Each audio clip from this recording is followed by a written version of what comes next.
Right, everyone, welcome back to Drone Man's Land. I hope you're having an amazing day. It's a chilly Wednesday morning here in Calgary, about 8 a.m. while I've been recording this. I'm just on the way to my office, and today we're going to be diving into a non-Nikon rumor.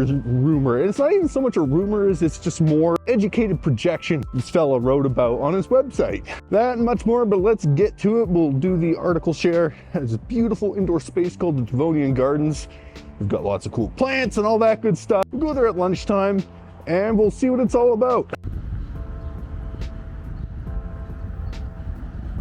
But one other piece of big photo news that you guys may or may not have heard about this week is DP Review is going away. They've been around for like 25 years plus.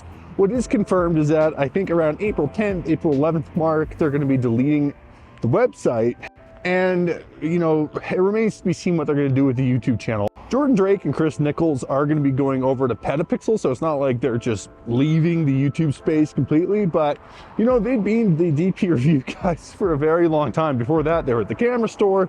They did a great job there, but it's going to be really weird to see them on a new channel. So, yeah, in the comments below, let's give DP Review some love. Tell me what your guys' favorite aspect of their channel or website was. Did you like the reviews? Did you like the forums? Did you like the YouTube channel? Comment below. Turned out Amazon owned them and shut them down. That's a little bit dark. I kept everything inside, and even though in the end it doesn't even.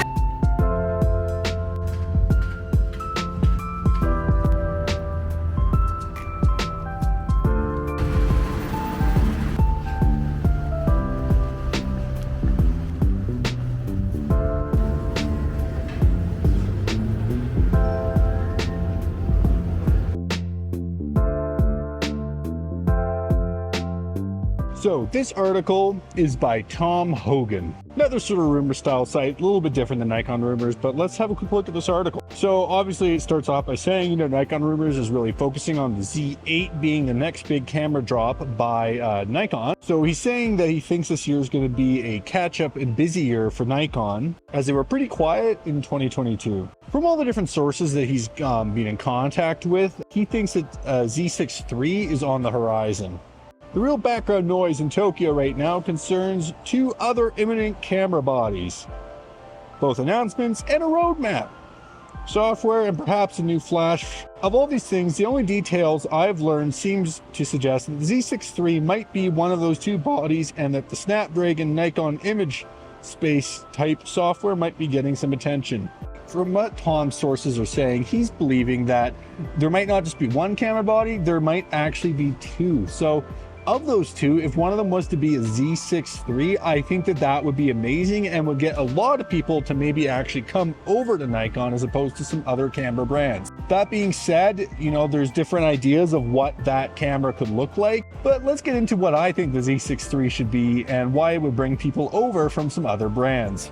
Alright, so a Z6III, what do I think it should be?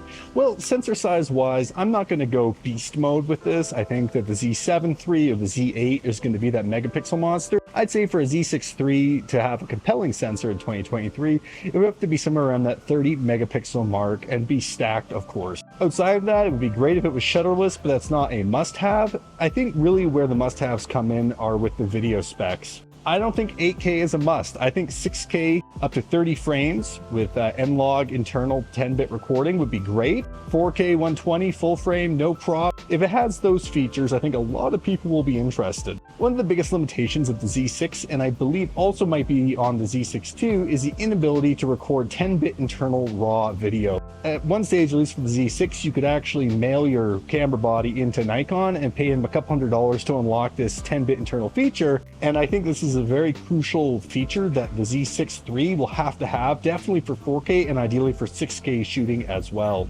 Anyways, folks, let's wrap this one up. In the comments below, please tell me which camera you would like to see Nikon come out with next and why. And maybe I should give you the why of why I think the Z6III should come out before the Z8. I think at a more prosumer price bracket, they could definitely get a lot of people interested. Keep it around $2,000 to $2,500 US.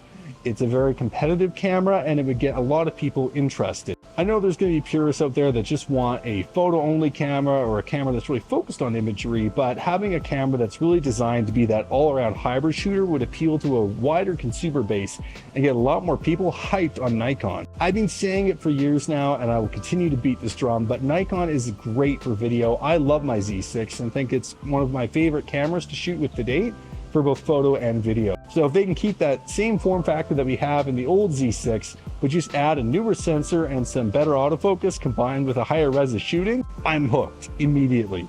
Anyways, folks, let's leave this one there. Hit that like button, subscribe to the channel, and remember to take beautiful photos every single day. Don't do it for the views, do it for yourself. And if you'd like to learn more about this article, have a look in the description below. I have linked it. See you in the next one.